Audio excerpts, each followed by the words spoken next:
who goes there, you taffers? Now, I hope you're ready for a little nostalgic dive into the past, because I feel the need to express my love for a particular game, an absolute genre-defining classic in fact, a game that I still think about a lot to this day and for good reasons. So if you were alive and gaming on the PC from 98 onwards, then you might have, just like me, stumbled upon a truly special and innovative game called Thief: The Dark Project.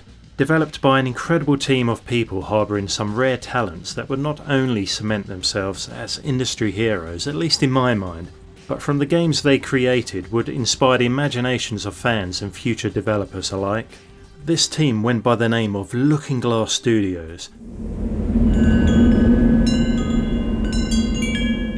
Even that sound gives me those familiar chills all over again.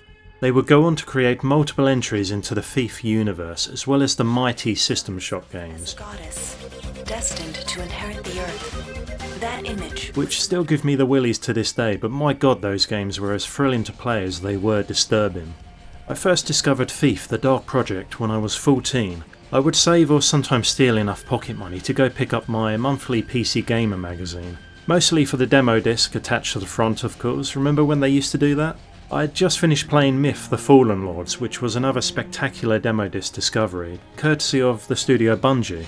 But this new Thief game looked so promising, with its mysteriously hooded protagonist sporting a bow and arrow with a strangely illuminated tip posted on the front.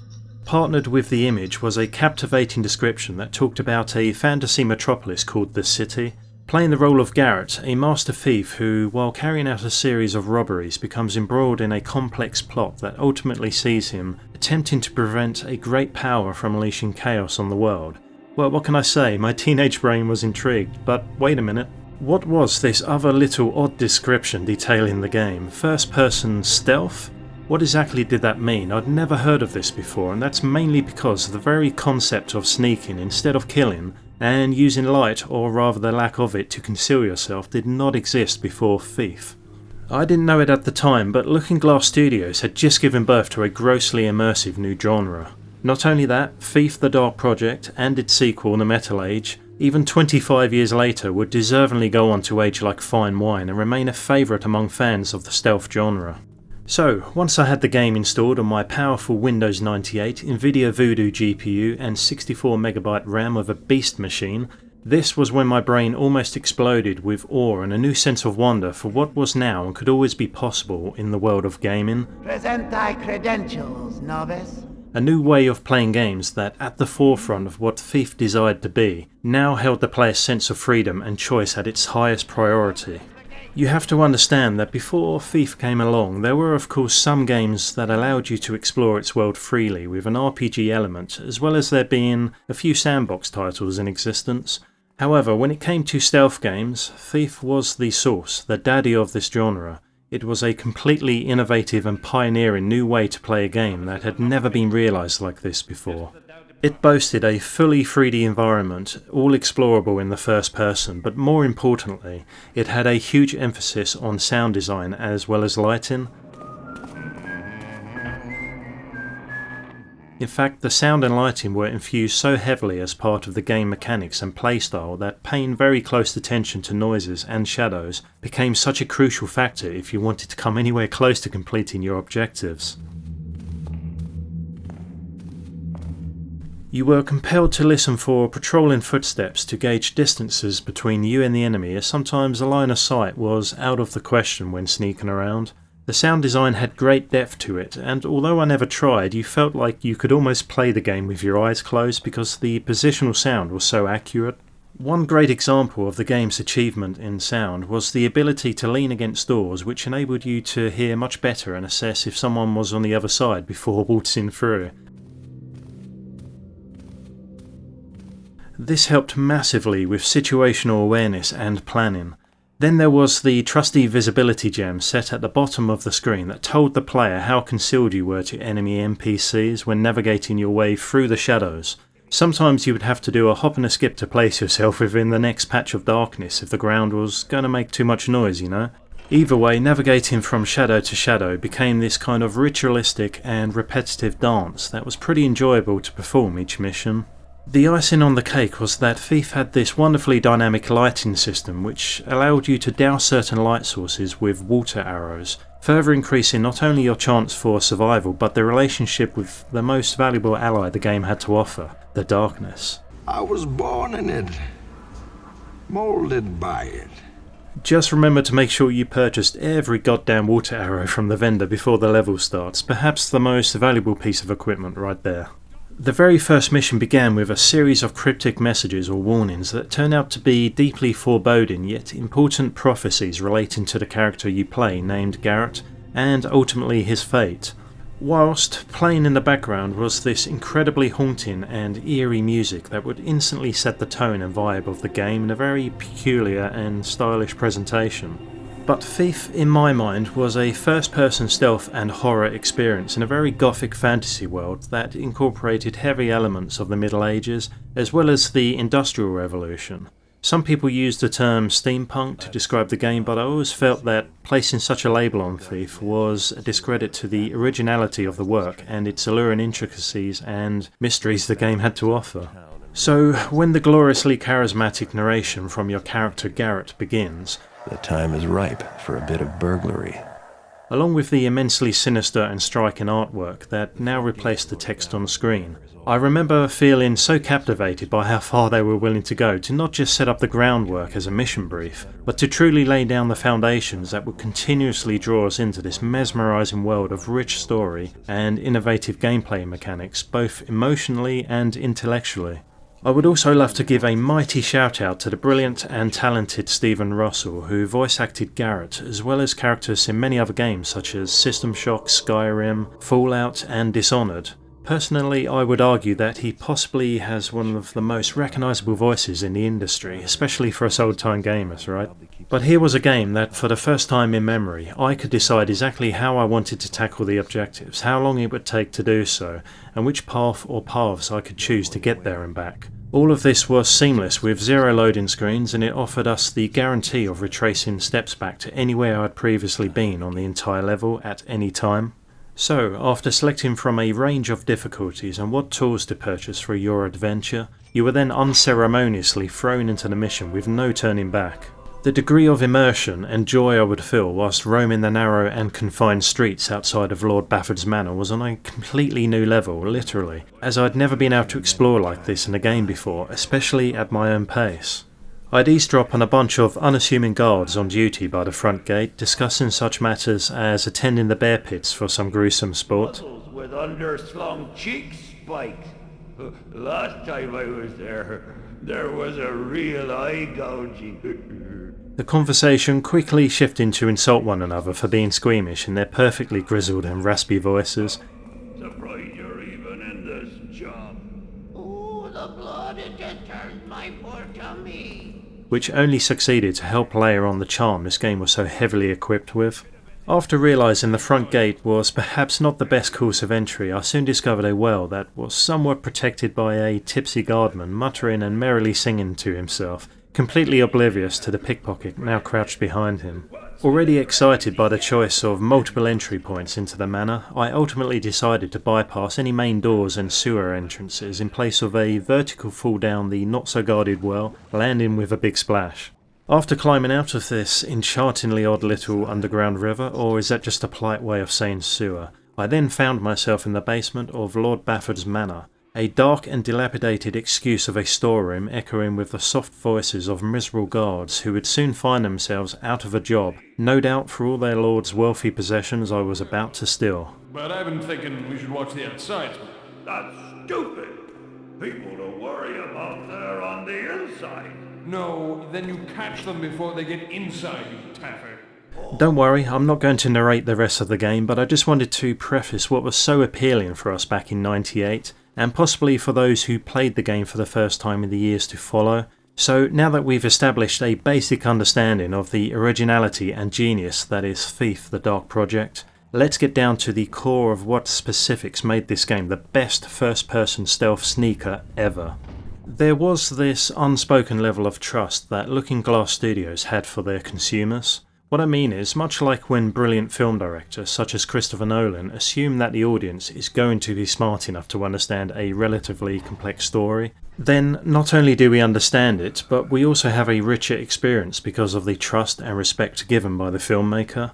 In the case of Thief: The Dark Project and its sequel, The Metal Age, we were presented with levels designed in such a way as to allow almost complete freedom of choice and seamless exploration. There were puzzles to solve and secret areas to find, as well as guards to avoid or dispose of in a multitude of different ways. There were traps to be mindful of, and dozens of ways to utilise your arsenal of tools and weapons against your foes, as well as interacting with the environment itself. Each mission was a challenge that demanded patience, especially playing on the harder settings and with the satisfying aim of collecting 100% of that precious loot.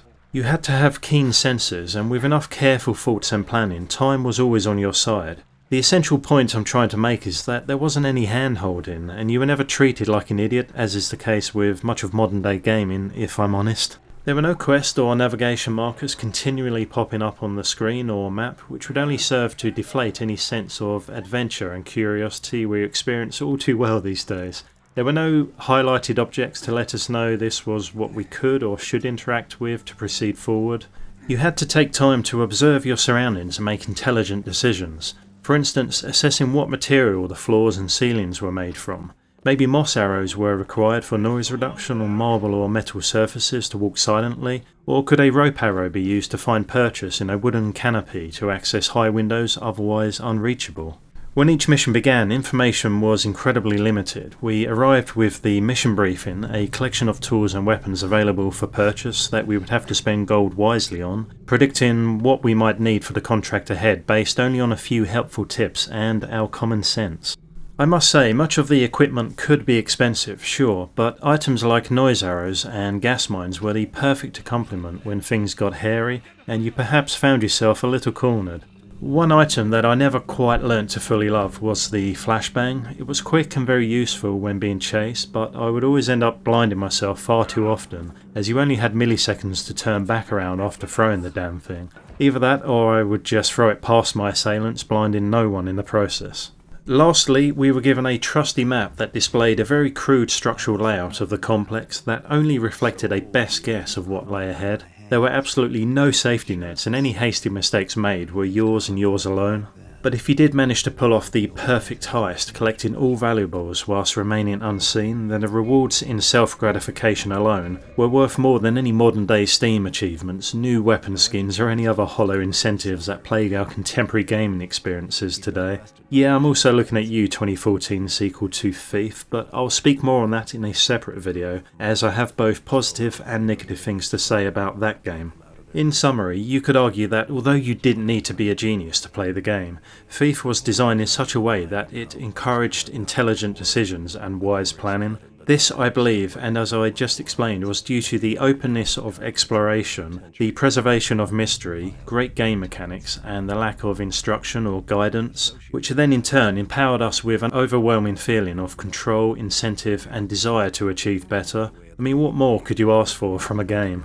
So let's take a moment to honour the wonderfully crafted maps. Now, in most games, maps are incredibly dynamic with sometimes an absurd amount of information in the form of quest markers and points of interest. The level maps in Thief were merely simple hand-drawn and sometimes very crude sketches, albeit with enough care and consideration put in.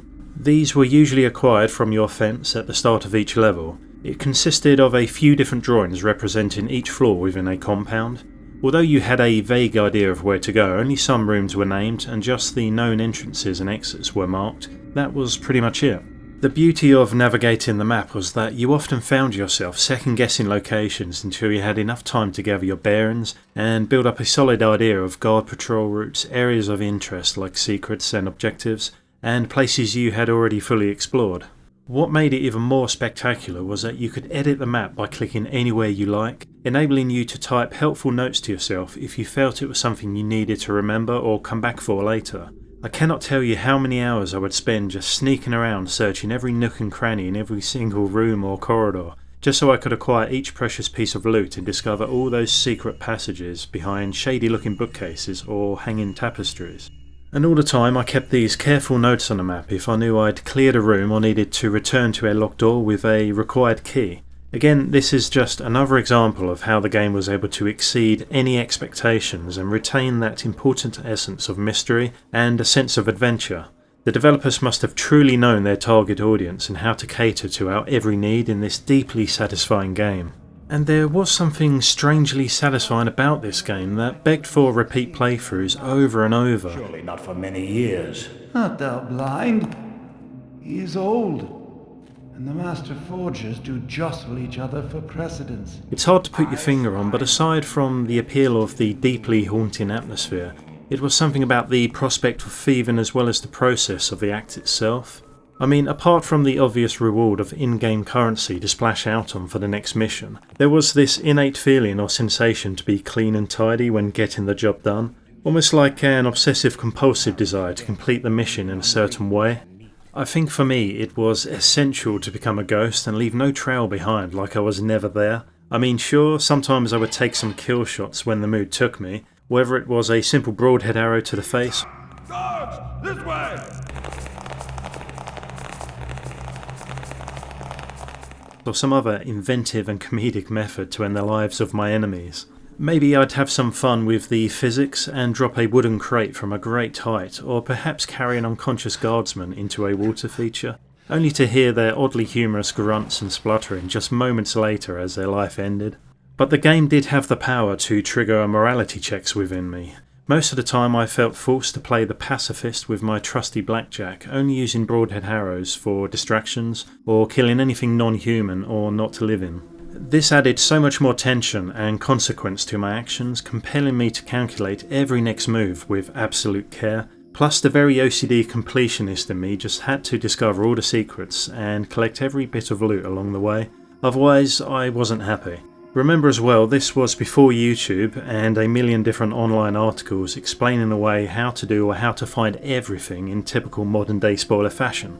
And you know what, if the atmospheric background ambient sounds weren't creepy enough, or the dark level designs with its foreboding gothic medieval architecture, then we were surely going to be in for a scary ride when we encountered the haunted cathedral, Craig's Cleft prison, or any other missions that involved non-human creatures, other entities and the undead. The brilliance of these enemy types was that they would pull you out of your comfort zone and force you to make high-risk moves like melee combat, for instance. If ever there was a bad decision in Thief, it was thinking that you were the Highlander with your shiny sword. Swordplay was always a last resort, especially against the undead, because true to their name, they were just that. At least against the living you had a chance to land a successful parry and then do actual damage to them, I suppose. But the trade-off was that guards with swords could injure you quickly from a greater distance, whereas the undead were slow and had to get closer to you, but could rise from the dead once more if killed. You really had to be on your guard during these haunted levels if you wanted to live to tell the tale, as these missions tended to inject a very high amount of suspense and scares, putting you truly on edge and much more likely to make mistakes. Once again, I have to reference the brilliant sound design that was very much omnipresent throughout the game, as there was nothing more bone-chilling than the ghastly whisperings of a Hammerite haunt, made even more terrifying if you were unlucky enough to be crouched in a shadowy corner waiting for the fucking thing to pass you by.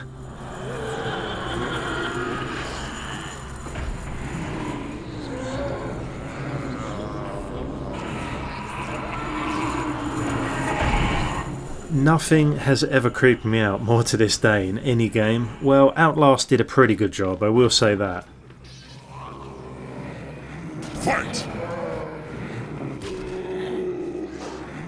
This was a true testament to the capabilities of NPC AI at the time, and aside from the odd guard walking into a wall or some other minor bugs, everything felt pretty flawless, to be honest. But one thing I touched upon just now that really does need overstating is this. I cannot emphasise enough that one of the most important ingredients of Thief was its atmosphere.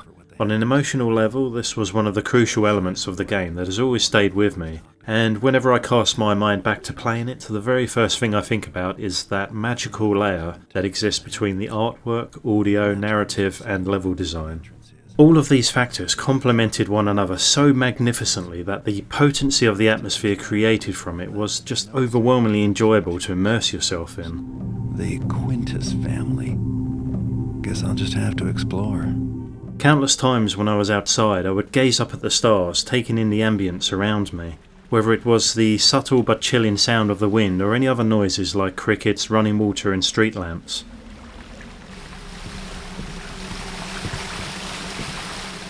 It all had a strangely soothing effect that made you want to cozy up to the game even more, but at the same time it truly felt like another world, real as your imagination allowed, and a sinister one at that. Whilst the interior soundscape was quieter and mostly consisted of creaky doors, distant footsteps, roaring firesides, and still that oddly alluring background hum that persisted throughout the game, wherever we went. Noise stopped. Guess it was nothing. No wonder Thief: The Dark Project was named as nominee for Outstanding Achievement in Sound Design at the 3rd Annual Interactive Achievement Awards in 2000. But when the mood and the feel of the game was this damn good, and the fact that the levels themselves were crafted with such extraordinary imagination and skill, they were able to elevate a new bar in gaming, and one that would require uniquely talented and collaborative effort from any rival studios to even measure up to what Lookingglass Studios achieved in Thief. Many of the levels consisted of heist missions in essence, but with the extra 3 missions added from the Gold Edition, there would be 16 levels in total. The more interesting levels were comprised of trips to the underground facilities such as mines, sewers or even ancient ruins. There were also haunted locations like the cathedral and some other levels with extra flavour and new units like the Mage's Tower. Many of the levels also had an emphasis on jumping puzzles. Some were optional and other parts compulsory. I think the parkour and jumping needed to navigate to non-essential areas was an absolute commodity in Thief. It helped add verticality to the 3D space, making you feel like a true thief in the night, using height and shadow to your advantage. Although all levels were consistently good, some were definitely better than others, and probably the beast of all missions was named The Sword. I was contacted by a woman named Victoria. She claims to represent a client who was impressed by the way I took care of Ramirez, and now wants me to steal something for him. The target is a magical sword. This contract kicked off what was the endgame story arc and drew us into a seemingly normal mansion with an ordinary goal, or so it would seem. The further you explored the property, the weirder things got. Everything looked like an optical illusion but was actually built as you saw it. Made more confusing was that the guards would patrol as if everything was all hunky-dory, and it became a real challenge to not just navigate this maze of strange shapes, but to remain hidden when there were so many dead ends and overly lit corridors. While the level managed to combine everything we loved about breaking and entering into rich mansions, it was also infused with out-of-place pockets of nature almost bursting out of the seams. Not much made sense here, but it was a tremendous joy when it came to using rope and moss arrows, that's for damn sure. But it was mental gymnastics accompanied by a curious story that was dropping clues and warning signs left, right and centre that maybe there was more than meets the eye to Constantine and Victoria's contract after all. Oh, and let's talk about the lockpicking just for a moment. Another smartly designed feature that's been replicated in so many other games since, but was never quite as effective as it was in Thief. At least in my eyes anyway. The reason I say that is because the premise was simple. You had to alternate between 2 lockpicking tools until the locking mechanism was fully cycled and complete. Every lock had different difficulty levels, sure, but the fun part resided in the time constraint and the way that would induce panic and anxiety for the player. Countless times I found myself in a position of being trapped in a dead-end corridor with nowhere to go unless through a locked door. Meanwhile, I hear the distant tapping of feet on stone floors heading in my direction. I would hastily try any keys picked up along the way, but if luck was against me, and it most often was, there remained only one alternative. It was now or never, so I chose to begin the delicate dance of dexterity versus time. What made matters worse was that lockpicking certainly made more noise if a mistake was made. So the closer the guard came into your proximity, the greater the risk of becoming caught in the act. Most of the game felt like you were walking a tightrope, but picking a lock under pressure was the adrenaline rush that made it all fun. Most modern games have some amazing minigames based on lockpicking, but the biggest flaw in my mind is that playing a fancy looking minigame whilst the main game pauses for you to play it takes away the fundamental feeling of anxiety you felt in Thief, knowing that time was against you and a mistake could cost you dearly. But there was another truth to this game that you could always rely on. Thief would always reward the player who waited patiently in the shadows, observing patrols, and planning his or her next move with care and consideration. A chink in the armour could always be found, but you had to bide your time and observe before making any assumptions. Thief, the Dark Project, also had a tremendous story to tell that was slowly unravelled piece by piece as you progressed and completed each chapter. It began simplistic enough. There were rich and rotten lords whom Garrett felt could afford to relinquish some of their possessions, finding ownership with a new master. A master thief, perhaps? Well, a man's gotta eat, right? There were nicely crafted story segments at the start and finish of each mission, but also included within the levels were clues, conversations to eavesdrop, and handwritten notes to read, that all accumulated towards the narrative and really did wonders to keep the player immersed in this gloomy yet exciting world. But beneath the surface there was a terrible and secret event waiting to happen, and whilst Garrett slowly found himself lured into a web of lies and nonsensical prophecies involving cultists and secret orders alike, ultimately he would soon become the key component and the unlikely hero of an epic and unforeseen twist involving two mysterious and wealthy clients named Constantine and Victoria. Those who are familiar will understand how pivotal those two characters were to the first two games at least. And it all started with an offer you could not refuse. In fact, many of the contracts taken by Garrett were simply because he needed to pay the rent. Not like I had a whole lot of choice, really. The rent is due. My landlord's even tougher than the Hammers. Therefore, refusal was never really an option. The story was incredibly well written and expertly brought to life in the form of sinister artwork and clever narration.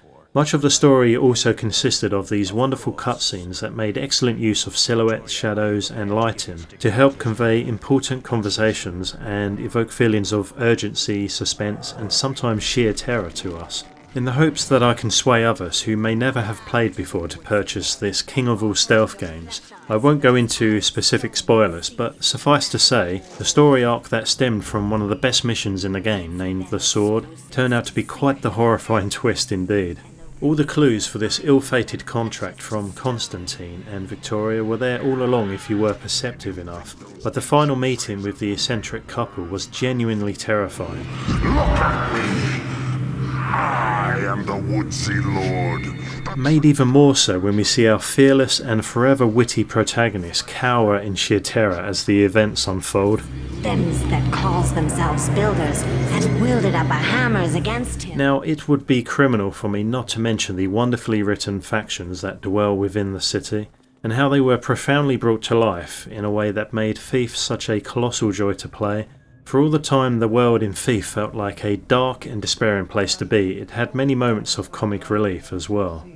Some of my funniest memories were from listening to a couple of Hammerite stiffs talk about He is old, and the master forgers do jostle each other for precedence.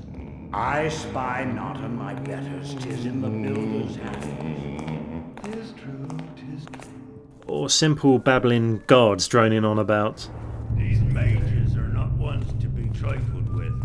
Nothing now. Their magic on old Bradward. The mages caught them stealing lupins from the tables of the meeting hall. Then there were their freaky woodsy creatures with their undying loyalty to their woodsy master, the trickster. These beings would also inspire the pagan faction that can be seen in Thief 2, the Metal Age. Now, my absolute favourites has gotta be the Hammerites, perhaps the only faction accepted and understood to some level by the populace, as there were no other prominent religions within the city. At least ones that allowed citizens to enter and worship at their holy buildings or even join their fold. The Hammerites were not a complicated bunch of fellows. Were they fanatical? Yes. Were they strict, ruthless and tireless in their devotion to the master builder? Absolutely. But there was also something endearing to their unwavering obsession with their deity and daily routines, and also the manner in which they spoke to one another. The hilarious poetry they would spew out was this kind of pseudo-archaic adaptation of medieval English that, when combined with the unintentionally funny stories they would tell each other, was enormously entertaining to listen to. All shall be lost. We lack thy skills of stealth and treachery, and our enemies must... But when this language was put to use in prayer or read from scripture, it became robust and profound, much like the temples and other holy places built by thy builder's hand. I also feel like Garrett found more kinship with the Order of the Builders than even within his own circle, the Keepers. This becomes more apparent when Garrett and the Hammerite Order find a common cause against a more dangerous enemy that threatens all humanity. The Keepers were a secretive group, to say the least. Since you left us, you have been a stone rolling downhill. Now you must aim this remarkable momentum. They kept within their libraries countless tomes and scrolls prophesying catastrophic future events. It was they who discovered your talents in action and brought you into the fold to begin your training at a young age. Mostly known for their wisdom and knowledge in all things that happened and are yet to happen, but lacking when it comes time to act and prevent disastrous prophecies from occurring. The Keepers certainly became more transparent and less mysterious in later installments of the series, but safely remained a pain in the arse for Garrett during the seminal game, The Dark Project. So in summary, I would prefer to keep things short and sweet and simply say that they really do not make games like this anymore. Maybe it has something to do with market research and stats recorded from games being played as we speak, but I get the impression that companies would rather make more money and cater to the masses rather than specialise in games that require more patience and skill to play. It's a sad truth, I'm afraid, and we see it everywhere. Sometimes the best games tend to be smaller indie titles that don't have the same pressure and targets that bigger studios suffer from. The only downside to this is that the smaller games always feel unfinished because of a lack of funding, or they remain in early access for years. Thankfully, the Thief series is timeless, and with the fan-made mods and updates that allow it to be enjoyed even more on modern monitors with higher resolutions, it still remains an undefeatable experience in the realm of atmospheric stealth. I am looking forward to replaying the whole saga again very soon from the beginning, but I would ask anyone unaware of Thief that is a fan of stealth games to wholeheartedly consider picking up Thief Gold, which is the Dark Project with added improvements and missions, as well as Thief 2, the Metal Age, and also the third instalment, Deadly Shadows, was much fun. Well, apart from the tragic introduction of load screens, minimising the ability to roam freely between certain areas of the map. They did this because the game had to work on consoles at the time, and in doing so it suffered because of it, sadly. But if you can, try to ignore the outdated graphics and lack of modern quality of life features, because if you can set aside those trivial factors, then I believe the game will completely take you by surprise. The rich story, incredible stealth mechanics and engrossing atmosphere will suck you in and make you forget about its aesthetics, which in my opinion still have an immense amount of charm actually. Your skills will be challenged, you'll hear the funniest conversations, you'll develop an obsession for loot, you'll be terrified more than once, and you might just meet a Burrick or two. So give it a try, it's cheap these days. So I do plan to make more videos on the Thief series, and maybe some playthroughs with commentary. But meanwhile, thanks very much for watching, and I hope you enjoyed my humble love letter to Thief and the outstanding studio behind the game, Looking Glass Studios. So please take care and please remember to stay entertained.